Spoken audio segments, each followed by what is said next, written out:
What's up, everybody? I'm True, and today I'm going to go over my build for greater rifts in the PTR, and also a pretty cool gear setup that I have that I want to show you guys. So first off, I'm going to show you the build. Now I do have the 6-piece Marauders, so this is a Sentry build. It is my Sentry build. It's the Sentry build that I enjoy using, and what I'm using for the greater rifts right now. So first off, I'm using bolas with Imminent Doom, and I'll explain that in a second, so I'm just going to go on. Obviously here, Cluster Arrow loaded for Bear. This is a fire build. Cluster Arrow loaded for Bear does a ton of damage. That's why we're using that. Multi-shot with Arsenal is fire damage, plus it launches 3 rockets, which I'm going to get into that also. And then Spitfire Turret with also has the fire rune, and it has the rockets as well. And like I said, I'm going to be talking about the rockets in a second. So, Smokescreen with Healing Vapors is what I use for the higher leveled rifts. After I get over about level 22, I start using Smokescreen with Healing Vapors because you need to be able to dodge the damage that's coming in and recover some health and stay alive, because you don't want to die in these greater rifts because it is terrible. I mean, it absolutely kills your time, and it's the difference between beating and losing to certain rifts here. So, like I said, Smokescreen with Healing Vapors is for the higher levels, and then for the lower levels I use Vault with Tumble, because the faster you're able to beat the lower levels, the quicker you're able to skip rifts, greater rift levels, and get to the higher levels. So you want to be able to get through as fast as possible. So I use Vault with the Tumble rune, and then Smokescreen with Healing Vapors for the higher ones. Last but not least, we have Companion, and it doesn't matter what you choose here if you have the 6-piece Marauders set. If you don't, I would go with Wolf Companion because of that 30% damage that it gives you on the active, which is very important, and that's a lot of damage there. 30% for you and all of your members that are within 60 yards of you, so that's very good there for taking down elite packs. So here I'm using Archery because of the 50% crit hit damage that it gets. Now I do need some upgrades for my gear, so this 50% crit hit damage is very important for me because I have low crit damage, so I definitely need this here. Custom Engineering is so that I can have a 3rd Sentry because I do not have a good rucksack, which for those of you who don't know is a quiver that gives you, allows you to have 2 extra sentries at a time. So this gives me an extra sentry, so I have 3, and it doubles the duration they're out there, so they're out there for a minute. So this is what I'm using here. Next we have Perfectionist. It decreases the discipline cost of your skills, which is, important, but I use it more as a defensive thing because it increases your armor and all resist by 10%. And once you start getting to the higher rifts, your toughness is very important because of how much damage they start to do. And now finally, for the higher level rifts, just like with Smokescreen, I use Awareness. And that is because, just in case you end up getting, basically one-shotted, or if you make a mistake and you get hit by something, this casts Smokescreen for you, and it recovers 50% of your maximum life, and you vanish for 2 seconds. And you're also able to go through walls with this as well. So if a waller boxes you in and then hits you with something and you die, you're able to run through the walls with this. So this is pretty important for the higher levels, and it's what I use when I get to the highest levels, because when you die, you have to start back from the very beginning of a greater rift. No matter where you were in that level, you start back from the very beginning, the entrance of that particular level. So that, like I said, that is terrible for your time, and you have to run the whole way back to where you were. So dying is the difference between beating and not beating a rift. Now when I'm not on the highest levels where I need this extra kind of buffer here, what I use is ballistics. And that increases the damage of your rockets by 100%, so it doubles the damage that your rockets do, and then you also have a 20% chance to fire a homing rocket for 150% weapon damage when you attack. That's not as important as the first part, increasing the damage of rockets by 100%.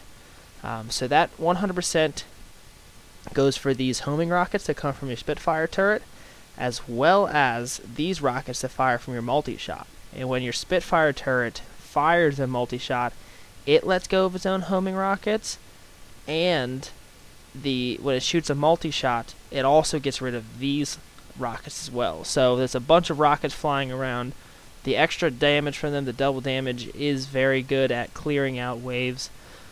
So I use this up until the very highest level when I don't, need awareness.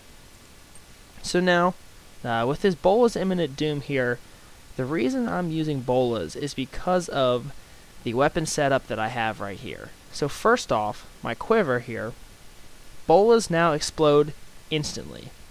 So the Bolas don't need a ramp up time anymore. They don't need that delay that makes Bolas, not all that good.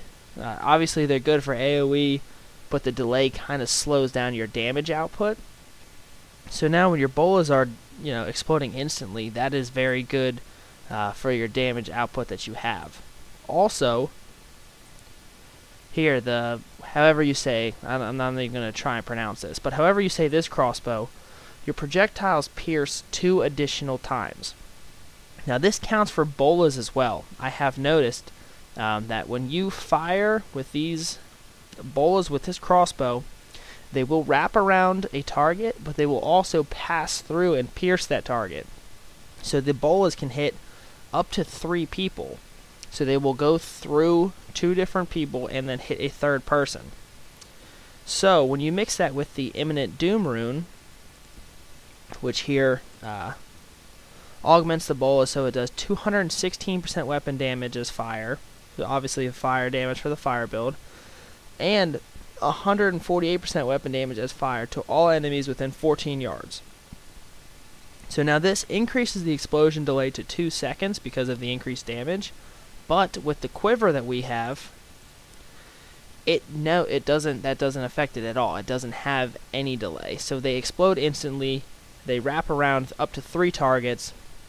They each do 216 to that enemy and 148% weapon damage to all enemies within 14 yards of the explosion. So when you get packs grouped up together, these Bolas are hitting, multiple ones at a time, and all of the explosions are affecting everybody around them. So when you mix that with the Spitfire turret with multi-shot and the cluster arrow loaded for bear, you're doing a very, very large amount of AoE damage, which is very important for greater rifts because of how fast you need to clear them in order to get to the next level. So you need AoE damage because you need to be able to take down packs as soon as possible. Single target skills are not very effective. They're not very useful in greater rifts. So this is what I use. Plus, this allows me to keep shooting instead of just running around letting my turrets do everything, because I like being able to shoot. And then this also gives me a way of generating some hatred back as I'm waiting around. So that's my build, the skills that I use, and that's what I really like about them. So then here, I have the Natalia's boots just because, no special reason, just the boots. The 5-piece Marauders here. I have this fleeting strap because of the attack speed increase. And when you're using a crossbow in the Natalia's Sentry set, you need to hit breakpoints. 1.46 excuse me. 1.46 is the breakpoint. So that's just an extra, attack speed there. The Ring of Royal Grandeur, obviously, because I only have the 5 pieces of the Marauder set. Stone of Jordan is invaluable at the higher levels because of the increased damage against elites. 25% damage against elites is crazy. Does so much damage. It goes up to 30%, so I actually got a bad roll. So you definitely need a Stone of Jordan for the higher levels of greater rifts. Reaper's Wraps are also pretty much invaluable because of how awesome they are. And they restore your primary resource, which allows you to keep putting down sentries and shooting cluster arrows. It's a passive primary resource regenerator, so that's pretty good.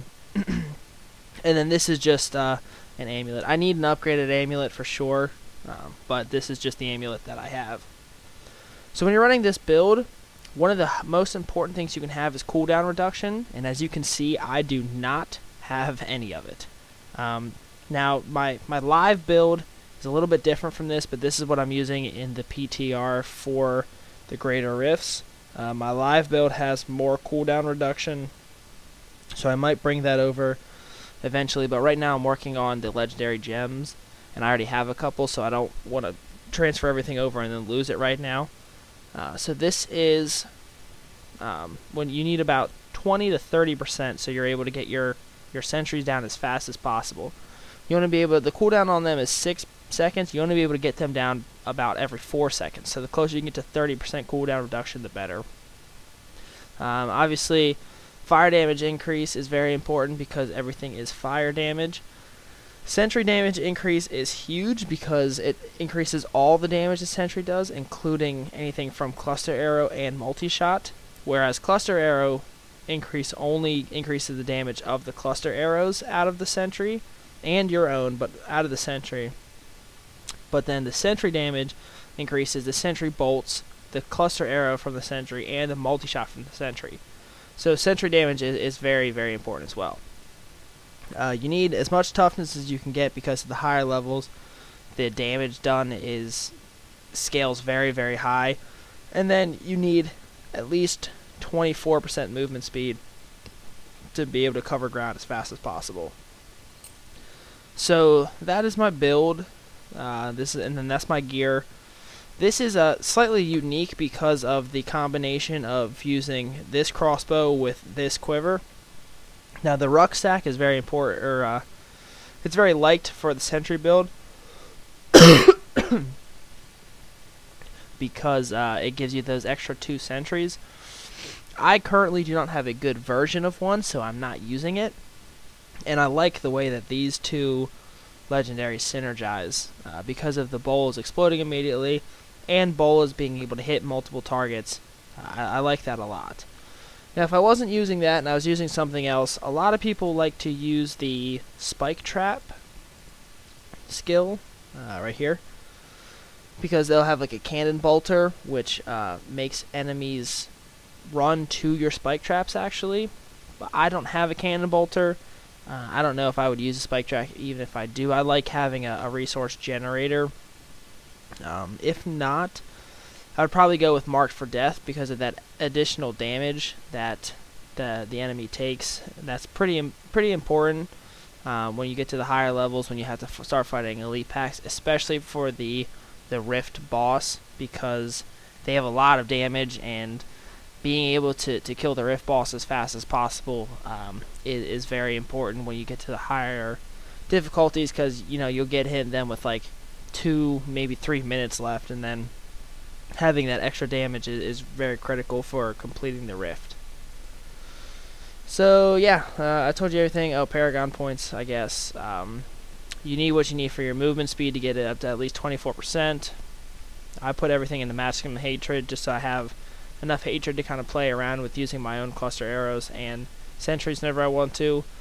I'm low on critical hit damage, as you guys may have seen, so I put everything into there. And then next, the next important thing is cooldown reduction. Cooldown reduction, like I said, is extremely important for this build, so that's why after I'm trying to even out the critical hit damage because I need more of that, and then putting into there.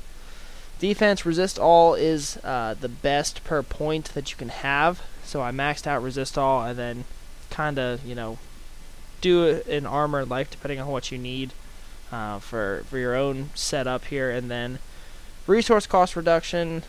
Actually, I don't need resource cost reduction. I mean, it helps when you're putting down the sentries. That way you're able to put them down a little bit faster. You're able to use more cluster arrows.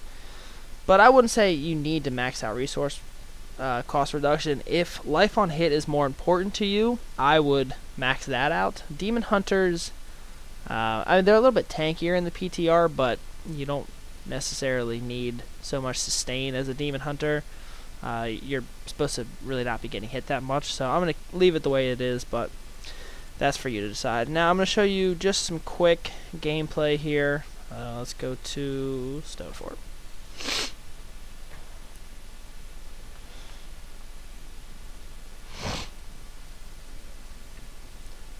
Alright, so I'm going to show you some gameplay here on Torment 6. So the whole idea of this build is to let your sentries do the most of the damage. So whenever you have a sentry available, you want to put that down, and then you can kind of add your own damage. Use your cluster arrows when you can You want to keep moving a lot as a demon hunter because you don't want to get hit, obviously, especially when you're in greater rifts and death has such a heavy penalty to your time.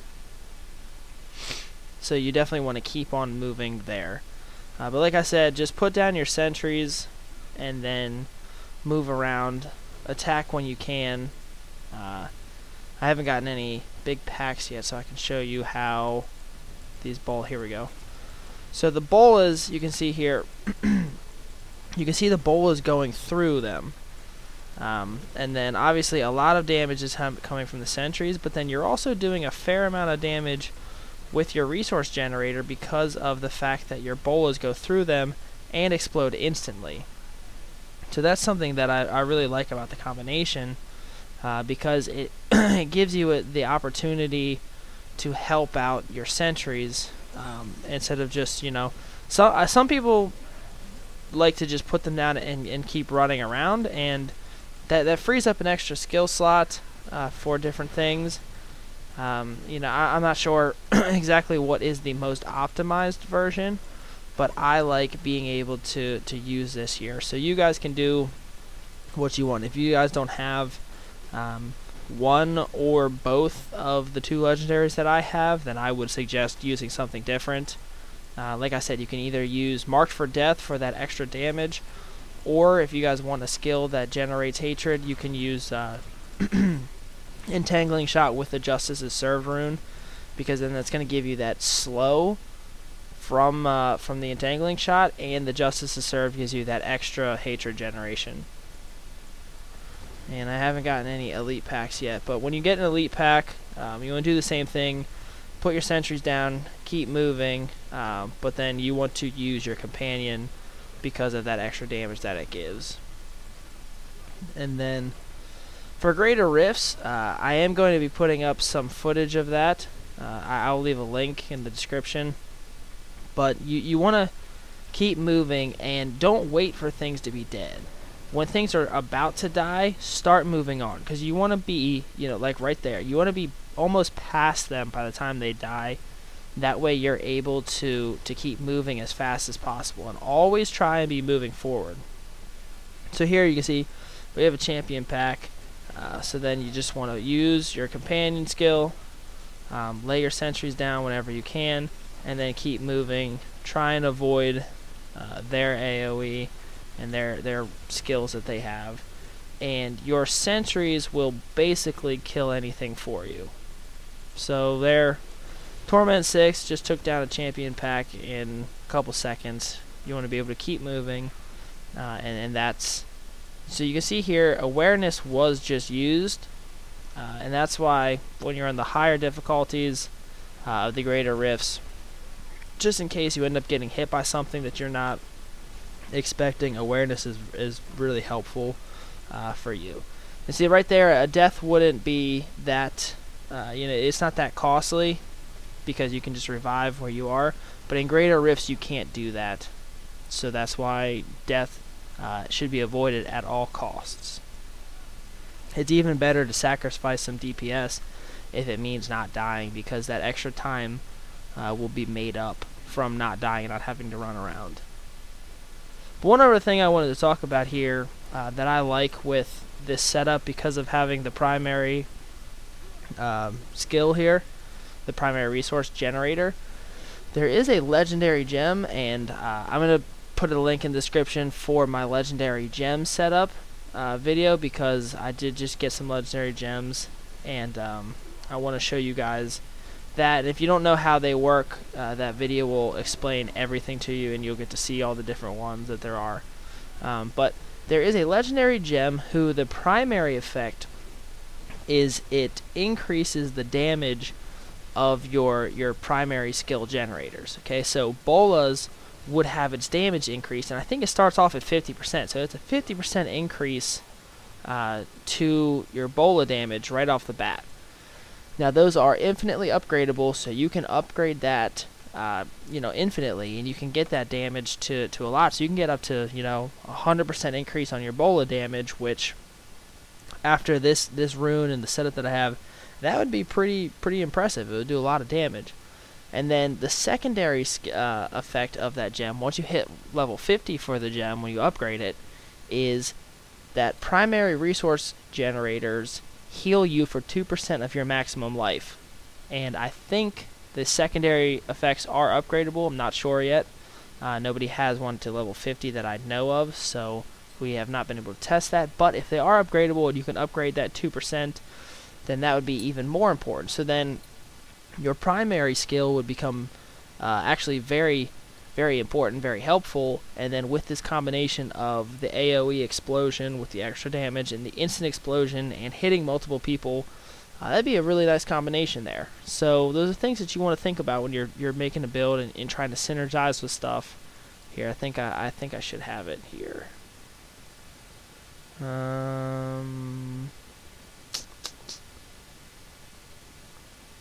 Huh. I could have swore I had that one already. Here it is. Simplicity Strength. Increase the damage of your primary skills by 50%. And then the second one, primary skills heal you for 2% of your maximum health on hit. So if you put that into one of your rings or your amulet, and then you mix it with that, that's a lot of damage that you can be getting from your primary skill to help your sentries do damage. So that's something else to think about. So guys, I hope you enjoyed this video. It might have ran on a little long, but I really wanted to cover everything that was in it and the reasons why I have the stuff that I have, because this build is meant for greater rifts. You can also use it to farm, as I just did, obviously, for Torment 6. It works really well, but this is my greater rift build, and I was able to get to level 29 of the greater rifts with this build, and I've got a lot of upgrades still to go. So it has a lot of potential, and I enjoy it a lot. So I would encourage you guys to try it out if you're able to get the gear to do so. And then just let me know. If you guys enjoyed this video, please give it a like. Click the like button right below the video. Let me know what you think about the build, and if you guys have the Marauder set or any of these legendaries, let me know what you think about this combination as well. Just leave a comment down below. I like hearing from you guys. Also, please click that subscribe button so you're able to stay up to date with all of my future videos for the PTR and live. That way I can, keep you guys up to date with all the different stuff that I'm doing and the videos with the gems and the greater rifts as they come. So guys, I hope you enjoyed this video, and I will talk to you all in the next episode.